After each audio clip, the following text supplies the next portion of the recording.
Hey everyone, welcome back to 996 to Howl. Utah loses 3-2 in a close one to the Los Angeles Kings. Before we get into the recap, a lot of housekeeping news regarding the Utah lineup. Yamamoto was sent on waivers Friday. He clears waivers and now he's able to play for the Tucson Roadrunners. He could be called up by Utah whenever they want or need him, and he could clear waivers without, well, he doesn't have to go through waivers anymore as long as he hasn't played 10 NHL games or been up with the team for longer than 30 days. So in a couple weeks, if Utah needs Yamamoto, they could bring him up, play a couple games, and send him directly down to Tucson without waivers anymore. Why was he sent on waivers? Nick Bjugstad was finally healthy and draws into the lineup, reunited the Magic line with Matias Michelli and Lawson Krause, and Valimaki was scratched. Lamoureux making his second game in a row. His debuts in the NHL, and Robert Bertuzzo draws in. I would say Valimaki has been the most underwhelming Utah player this season, considering he was playing a top 4D role and he was on power play number 2. And we'll get into who took his place on that power play second unit in this game. So early on, Utah goes on an early penalty kill and a huge kill. They kill it off. You don't want to go down 1-0 in the context of losing 2 games in a row, being down in the dumps. That was a huge kill to not dig a small hole early, and if they did, I'm sure that would have turned into a bigger hole. So after that kill, Ingram is tight. He's making a lot of great saves. There's a big one-timer from LA from behind the net to a point blank in front of Ingram. He saves it. There was a nice Michelli to Krause play that I thought was for sure going to go in, just showing off that chemistry. Michelli sort of pulls up along the rush, throws it to an open area, and a streaking Krause comes in with a nice slapper. Former Coyote Darcy Kemper makes the save. He was hard to solve this whole game, Kemper was. And Sergachev with a great 2-on-1 breakup play, playing a stick on the ice. It was a pretty even first period. One of the better LA chances was Adrian Kempe, Mario Kempe, former Coyote brother. I'm sure no one knows who that is. Drives the net and pretty much has an open net if he just tucks it in just a little bit. Sort of a 1-foot putt shot, but he can't really get his stick on the puck and he misses the open net. Utah goes the other way. Cole with a huge hit along the boards, and Cooley gets some collateral damage from that hit. And then near the end of the first period, Kesselring had a great wind-up shot in front of Kemper, but Kemper saves it. There's a late power play for Utah, and they throw out power play number 2 to start this power play because it looked like that Michelli, Krause, Bjugstad line was generating a lot more offense and chances in the first line, and I agree with that for that first period. It seemed like Bjugstad, Michelli, Krause was on fire, and we saw Kesselring's first time pretty much being the lone defender on that power play number 2. Great for Kesselring being promoted internally to that job, and I think he'll do a better job than Valimaki on that power play. Shots were 9-6 Utah in that first period. I thought it was an even matched first period. And so we go into the second period. The only thing I needed from Utah was that they didn't seem threatening.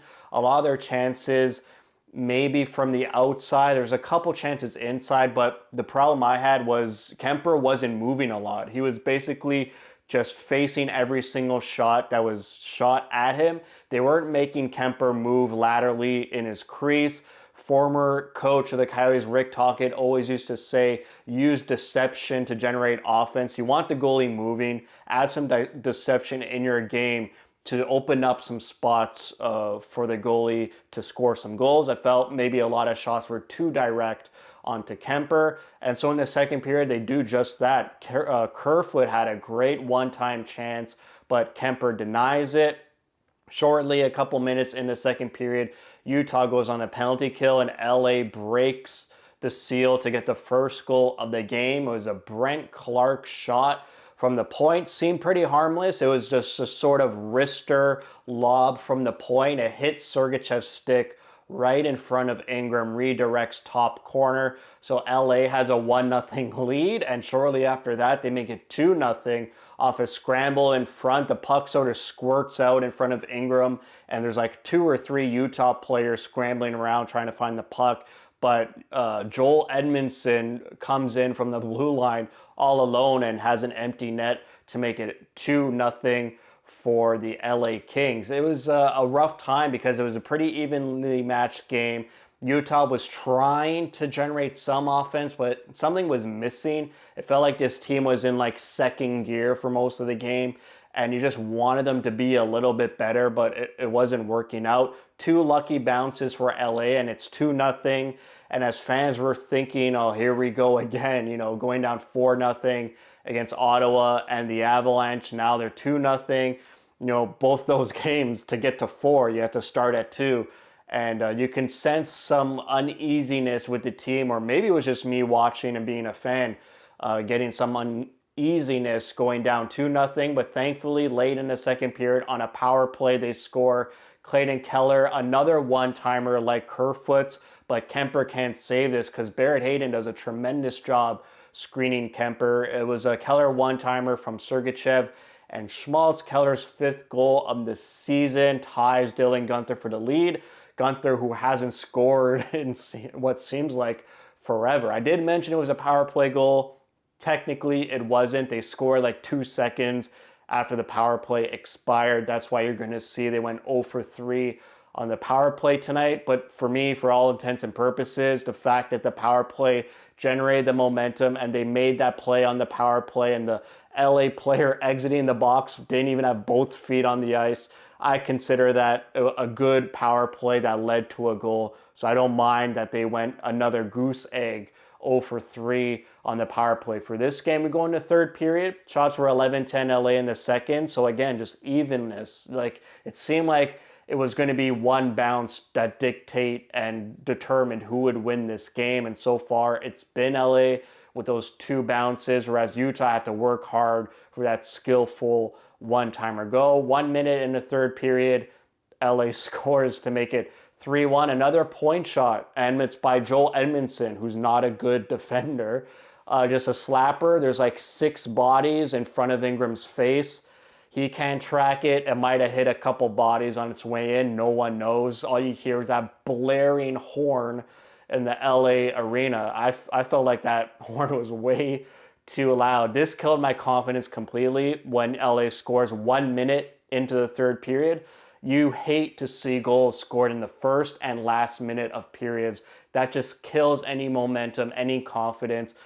You could feel it on the bench as well, and the players, it kind of killed their confidence because the next like 5 to 7 minutes, it was pretty much all LA. Like, Utah was not responding, being down 3-1. They only had 3 shots in the first 9 minutes of this third period.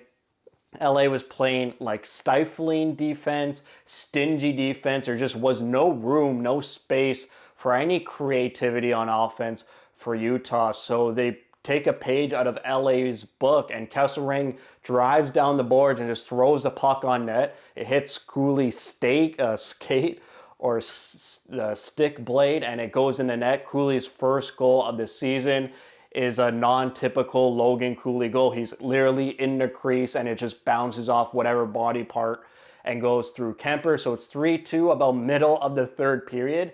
And usually you're like, okay, let's go. Maybe things open up. Utah needs to grab this momentum, grab this chance, and for the next 10 minutes, just play in the offensive zone. They sort of do. It took a little bit of time, slowly building that momentum.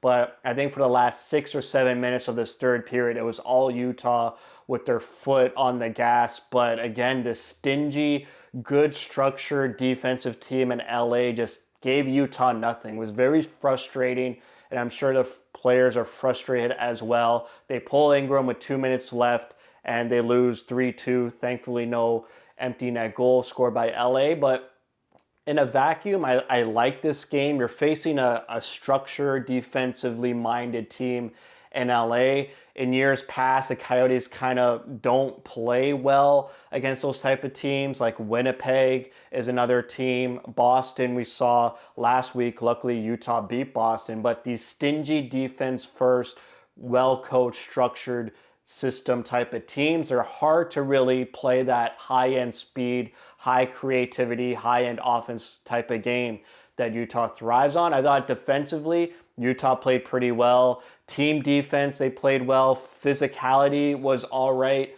I liked what I saw. They played good. Ingram was good. So a lot of mistakes they had in that Avalanche game were all corrected, but they still end up losing. That's 3 straight losses, which for playoff teams, it's pretty unacceptable. And now you're looking at a must-win game against San Jose Tuesday night. San Jose, one of those rebuilding teams, one of those struggling teams, and you have to win that game. If you lose that game, 4 in a row, like I said, you're losing to a basement team. Like a lot of alarms are gonna go off if Utah loses that game against the Sharks, which makes it an unnecessary must-win game. They've put themselves in this position where it's a must-win game. It shouldn't be a must-win game. It should just be a random Tuesday night in October, and you're facing a basement team, and hopefully you get a win. But in this context, 3 regulation losses in a row. They got to get back to getting points in the standings, and they got to turn it around against a Sharks team that could be dangerous.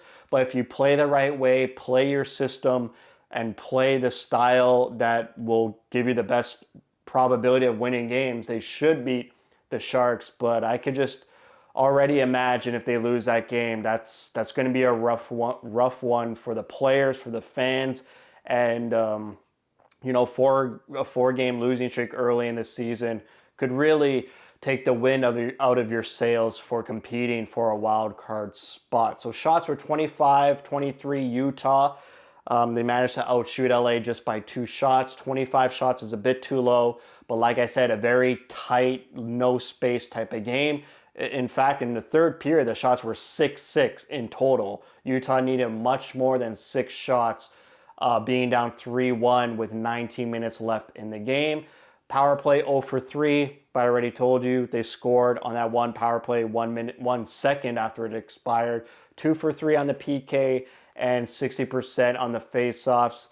Let's get it going. There's some positives to take out of this, but honestly, a 3-game losing streak, not really happy with this. I don't think anyone's happy with this, and the bleeding needs to stop at San Jose on Tuesday. So that's it for me. Thank you for watching. If you like what you see, spread the word. And as always, thank you for your support.